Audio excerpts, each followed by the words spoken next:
Sejauh manakah manusia bersabar menghadapi ujian yang menimpa, seperti meninggalnya seluruh anak-anak, hilangnya semua harta benda tanpa tersisa, sakit menahun, disakiti musuh, dijauhi sanak saudara, dan berbagai jenis ujian lainnya. Sebelum menjawab pertanyaan ini, berikut akan kami suguhkan sebuah contoh hidup salah seorang Nabi Allah Subhanahu wa Ta'ala yang diuji lalu bersabar. Seperti kata orang, sabar itu getir terasa, tapi balasannya terasa begitu tawar di sisi Allah Subhanahu wa Ta'ala. Nabi ini adalah Nabi yang paling sabar sampai Nabi Muhammad SAW berdoa agar dia diberikan kesabaran oleh Allah Subhanahu wa Ta'ala seperti yang Allah berikan kepada Nabi tersebut. Siapakah Nabi itu? Nabi yang akan kita bahas adalah Nabi Ayub alaihi salam.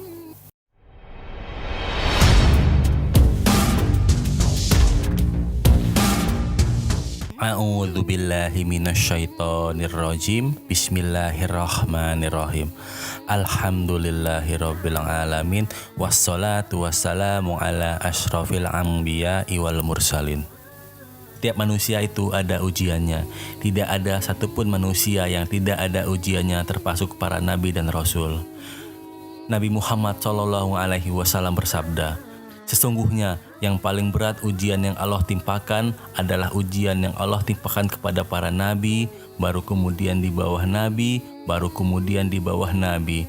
Dan Allah tidak mungkin menimpakan ujian kecuali sesuai dengan kadar keimanannya, dan Allah tidak mungkin menimpakan ujian sesuai dengan kemampuannya. Memang tidaklah banyak kisah yang menceritakan tentang Nabi Ayub alaihi salam. Nabi Ayub ini adalah Nabi yang paling parah diuji oleh Allah Subhanahu wa Ta'ala. Ujian yang kita rasain di dunia ini gak sampai kayak ujian Nabi Ayub alaihi salam. Belum sampai.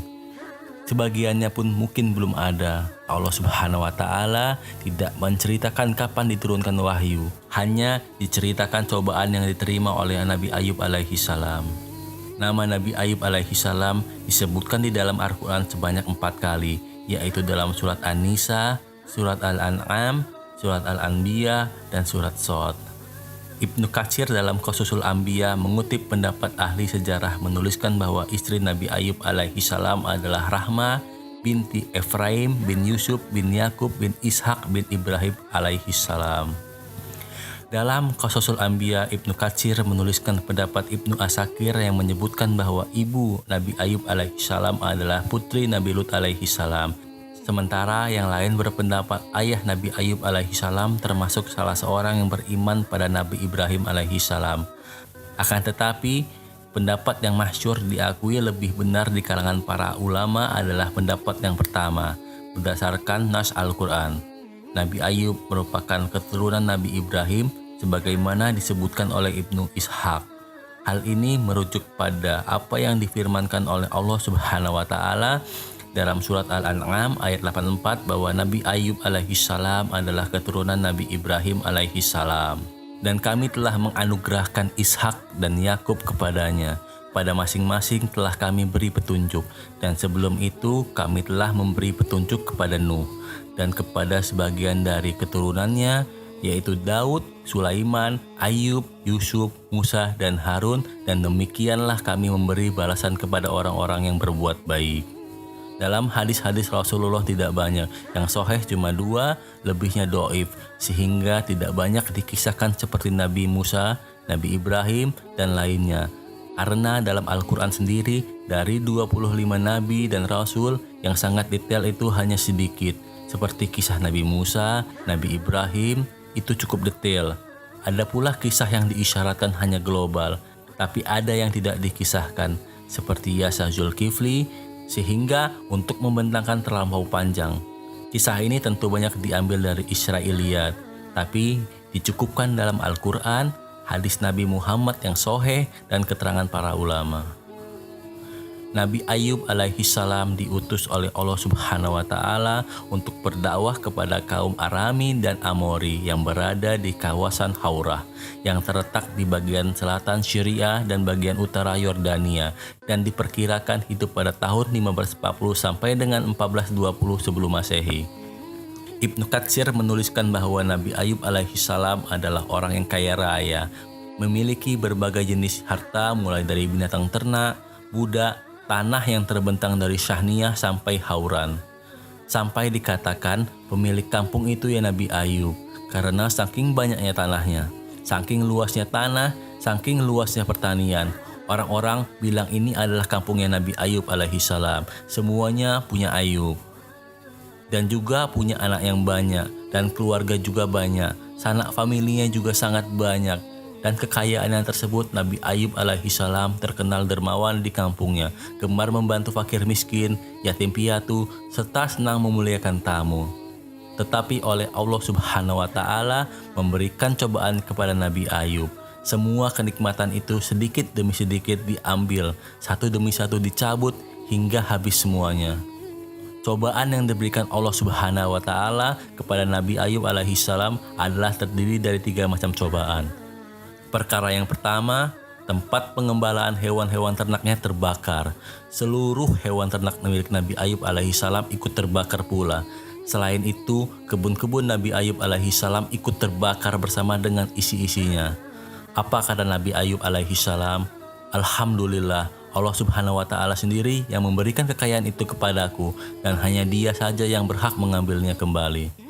Perkara kedua adalah rumah tempat anak-anak Nabi Ayub alaihissalam tinggal diguncang gempa, hancur rubuh mendidih. Habis anak-anak Nabi Ayub alaihissalam. Semuanya anak-anak yang berjumlah 14 orang mati. Ujian yang berat yang Nabi Ayub alami. Apa reaksi Nabi Ayub alaihissalam? Nabi Ayub alaihissalam malah beristighfar memohon ampun kepada Allah Subhanahu wa Ta'ala. Perkara ketiga, Allah Subhanahu wa Ta'ala memberikan ujian pada tubuhnya. Tidak ada satupun anggota badan yang sehat tanpa penyakit. Tubuhnya yang mulus kini penuh dengan koreng dan penyakit yang menjijikkan dan mengeluarkan bau yang sangat busuk. Sampai-sampai daging yang menempel di tulangnya terkelupas. Hanya hati dan lisannya yang tersisa. Dengan hati dan lisanlah Nabi Ayub alaihissalam selalu menyebut nama Allah Subhanahu wa Ta'ala.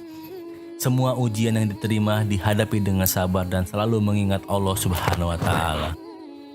Diriwayatkan dari Mujahid, ia mengatakan, Ayub adalah orang pertama yang terkena penyakit cacar. Nabi Ayub alaihissalam terkena penyakit hingga teman-temannya menjadi jijik. Kemudian diusir dari kampungnya dan ditempatkan di pembuangan sampah di luar kampung. Orang-orang sampai bosan menjenguknya. Kenapa?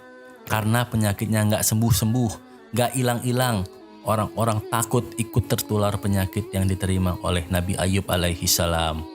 Pergi sana, jangan dekat-dekat, nanti mengeluarkan penyakitnya ke kami, kata orang-orang sana. Inilah cobaan yang dihadapi oleh Nabi Ayub alaihissalam. Para mufasir berbeda pendapat terkait berapa lama Nabi Ayub alaihissalam tertimpa beragam ujian. Wahab bin Munabbih menyatakan Nabi Ayub alaihissalam tertimpa ujian selama 33 tahun, tidak kurang dan tidak lebih. Sementara Anas bin Malik mengatakan ia diuji selama 7 tahun beberapa bulan. Sementara Hamid menyatakan sebagaimana dikutip Ibnu Katsir dalam Qasasul Anbiya bahwa Nabi Ayub alaihissalam diuji dengan penyakit dan bertahan selama 18 tahun menghadapi ujian. Wallahu alam.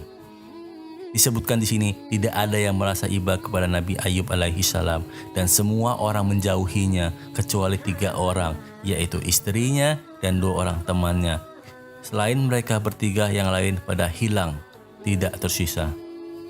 Dan 2 orang temannya kadang seujun berkata tentang Nabi Ayub alaihissalam, jangan-jangan Ayub telah melakukan dosa yang tidak pernah dilakukan seorang pun di antara seluruh manusia.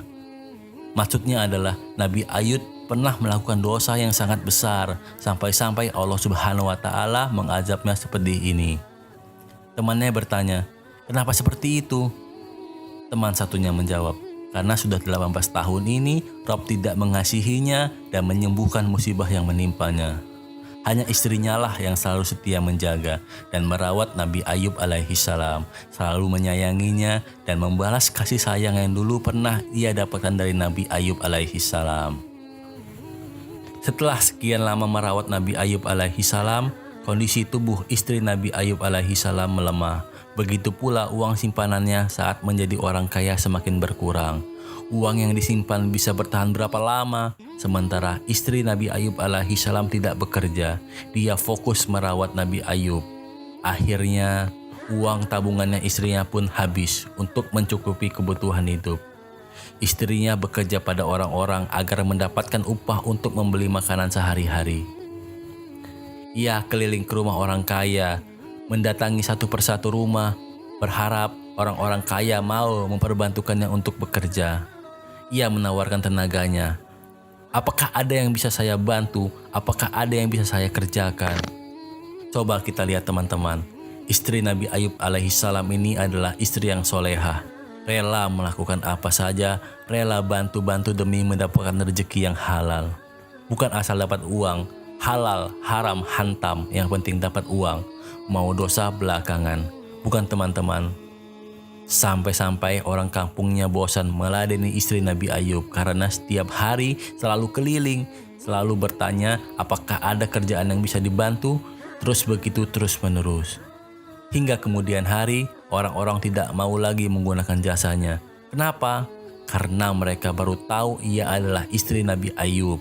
Mereka khawatir ikut tertimpa ujian seperti yang dialami oleh Nabi Ayub. Sekiranya masih memperbantukan istrinya Nabi Ayub, serta takut akan tertular penyakit yang diderita Nabi Ayub alaihi salam. Sampai akhirnya istrinya Nabi Ayub alaihi salam ikut diusir oleh orang-orang kampung. Sangat berat sekali cobaan yang diterita oleh Nabi Ayub. Semua pintu rezeki ditutup oleh Allah Subhanahu wa Ta'ala. Bayangkan saja, hanya untuk menjadi pembantu dengan gaji yang kecil, sekedar mencari makan saja ditutup oleh Allah. Tetapi sang istri terus bersabar, menghadapi ujian yang diberikan oleh Allah Subhanahu wa Ta'ala. Tidak ada yang membantu dan menolong.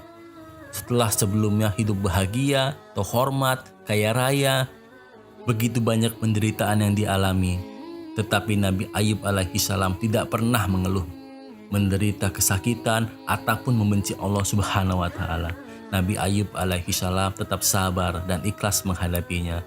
Akhirnya, karena tidak ada lagi makanan yang bisa dimakan, istri Nabi Ayub alaihi salam rela menjual kunciran rambutnya pada seorang putri kaya yang di kampungnya. Dikatakan juga, istri Nabi Ayub alaihi salam ini mempunyai rambut yang indah. Rambutnya ini dikuncir. Rambut yang indah dan dikuncir ini disukai oleh orang-orang kaya di sana. Di zaman itu, rambut itu sangat berharga. Pasti banyak yang suka dan banyak yang ingin membelinya. Karena indah inilah akhirnya dipotong sama istri Nabi Ayub. Kemudian dijual kepada orang kaya untuk diberikan makanan yang enak, yang kemudian diberikan kepada Nabi Ayub alaihi salam. Kenapa demikian? Karena saking tidak adanya yang bisa dijual, semua hartanya habis tidak tersisa. Setelah sampai ke rumah, kemudian makanannya dikasih ke Nabi Ayub. Biasanya istrinya ini bawa makanan ke Nabi Ayub itu makanan yang biasa-biasa aja. Terkadang gak enak, tapi kali ini ada yang berbeda. Makanannya enak. Nabi Ayub kaget dan curiga. Dari mana kamu mendapatkan makanan seenak ini? Pasti ada sesuatu. Saya tidak akan menyentuh makanan ini sampai kamu benar-benar jujur dan terus terang dari mana kamu mendapatkan makanan ini. Kemudian Nabi Ayub bersumpah, ia akan mencambuk istrinya sebanyak 100 kali jika Allah menyembuhkannya.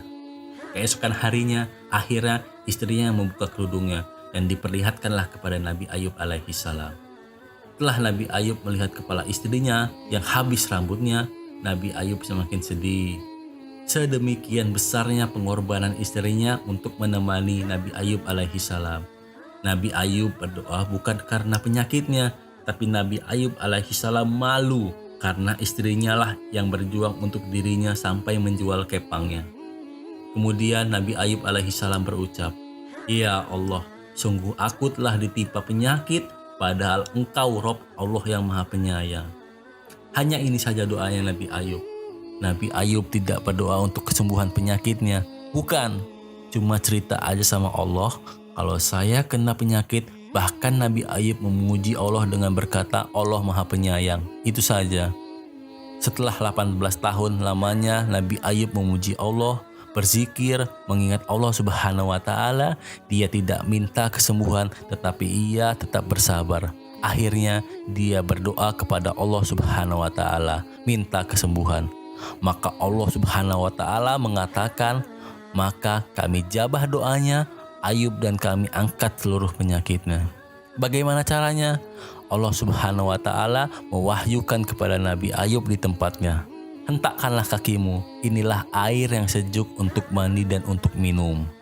Lalu teman-teman, tidak menunggu lama, Nabi Ayub langsung menghentakkan kakinya sesuai dengan perintah Allah. Menyemburlah air dari tanah. Nabi Ayub langsung minum, kemudian disiramkan air itu ke sekujur tubuhnya. Dan dengan izin Allah, semua penyakit yang ada pada Nabi Ayub pun hilang. Cacing-cacing, borok, koreng, bau badan, semuanya hilang. Allahu Akbar. Semuanya bersih tak tersisa. Dalam jangka waktu 1 detik, semua penyakit yang dialami Nabi Ayub dalam waktu 18 tahun dibuat sembuh. Masya Allah, Allah Maha Pengasih lagi Maha Penyayang. Badannya kembali segar, kembali sehat, kembali muda seperti sedia kala, seperti sebelum sakit. Kemudian Allah Subhanahu wa taala berfirman, Allah sembuhkan penyakit Nabi Ayub, maka kami kabulkan doanya, lalu kami lenyapkan penyakit yang ada padanya, dan kami kembalikan keluarganya kepadanya, dan kami lipat gandakan jumlah mereka sebagai suatu rahmat dari kami, dan untuk menjadi peringatan bagi semua yang menyembah kami. Saat istrinya datang menemui Nabi Ayub, ternyata Nabi Ayub tidak ada di tempat. Istrinya lama menunggu. Akhirnya Ayub datang menemui istrinya dan istrinya melihat dirinya. Ayub pun menghampirinya. Setelah melihat Nabi Ayub dalam kondisi yang berbeda, istrinya berkata, "Hai, semoga Allah memberkahimu. Apakah kau melihat Nabi Allah yang tertimpa ujian itu? Demi Allah yang Maha Kuasa untuk menimpakan ujian seperti itu, aku tidak pernah melihat dirimu kecuali kau persis seperti suamiku dulu, seperti waktu muda. Dulu mukanya Ayub sebelum sakit mirip persis sepertimu, tidak ada bedanya." Bisa dibayangkan teman-teman, bayangkan istri Nabi Ayub alaihi salam saja tidak menyangka kalau yang ada di hadapannya itu adalah Nabi Ayub. Dikiranya itu adalah orang lain yang mirip seperti Nabi Ayub. Ayub mengatakan, "Ini aku orangnya, akulah Ayub yang kau cari." Allah telah menurunkan mukjizat kesembuhan untuk Nabi Ayub. Allah kembalikan lagi ketampanannya dan kekuatan fisik Nabi Ayub. Juga Allah kembalikan lagi kekayaan yang pernah dimiliki Nabi Ayub, yang habis selama dalam ujian yang dihadapi Nabi Ayub dengan sabar. Selanjutnya, setelah Nabi Ayub alaihi salam sembuh, Nabi Ayub teringat akan sumpahnya dahulu. Apabila ia sembuh, ia akan memukul istrinya sebanyak 100 kali. Tetapi Nabi Ayub tidak tega melakukan itu kepadanya. Tidak patut jika pengabdian istrinya yang sangat sempurna saat melayaninya selama dia sakit dibalas dengan pukulan. Allah Subhanahu wa taala kemudian mewahyukan kepada Ayub agar mengambil seikat rumput berisi 100 rumput. Kemudian ia pukulkan kepada istrinya sebanyak 1 kali, sehingga ia sudah memenuhi sumpah dan nazarnya. Inilah kelapangan dan jalan keluar yang Allah berikan kepada siapa yang bertakwa dan kembali kepadanya. Bayangkan teman-teman, Allah saja langsung memberikan jalan keluar semua permasalahan Nabi Ayub alaihi salam, karena Nabi Ayub bertakwa sama Allah Subhanahu wa taala. Ibnu Abbas mengatakan berkat kesabarannya Nabi Ayub, Allah mengembalikan harta benda dan anak-anaknya, dan Allah melipat gandakan jumlah mereka. Ibnu Abi Hatim meriwayatkan dalam Abu Hurairah, Rasulullah Shallallahu Alaihi Wasallam bersabda, saat Allah menyembuhkan Ayub, ia hujankan belalang emas kepadanya. Ayub menjawab, "Ya Rob, siapa gerangan yang puas dari rahmatmu?" Kekayaan Ayub dikembalikan seperti sedia kala. Ad-Dadak meriwayatkan dari Ibnu Abbas, Allah mengembalikan usia muda pada istri Ayub dan membuatnya lebih cantik seperti sedia kala, seperti sebelum terkena musibah seolah-olah tidak terjadi apa-apa, hingga melahirkan 26 anak lelaki untuk Nabi Ayub. Setelah itu, Ayub hidup selama 70 tahun di Romawi, memeluk agama yang lurus. Teman-teman semuanya, Allah Subhanahu wa taala selalu memberikan jalan keluar kepada kita. Gampang bagi Allah kalau mau membantu kita. Oleh karena itu teman-teman, kita perbaiki ibadah kita. kita minta kepada Allah dengan cara yang benar supaya Allah mengabulkan doa kita. Ini adalah kisah bagi orang-orang yang mau berpikir. Kisah orang yang menggunakan akal sehatnya bahwa di balik ujian itu ada hikmah yang diberikan oleh Allah Subhanahu wa taala. Kita diuji, kita disuruh sabar sebentar saja. Mari kita selalu kaitkan Allah dalam semua urusan kita. Kita senang ingat Allah, kita sedih ingat Allah. Sedikit pun ingat Allah, jangan pernah lepas. Karena sesungguhnya tidak ada yang bisa mengangkat cobaan kecuali dari Allah Subhanahu wa taala. Demikian yang bisa saya sampaikan. Kesalahan datangnya dari saya, kebenaran datangnya dari Allah. Wabillahi taufiq wal hidayah. Wassalamualaikum warahmatullahi wabarakatuh.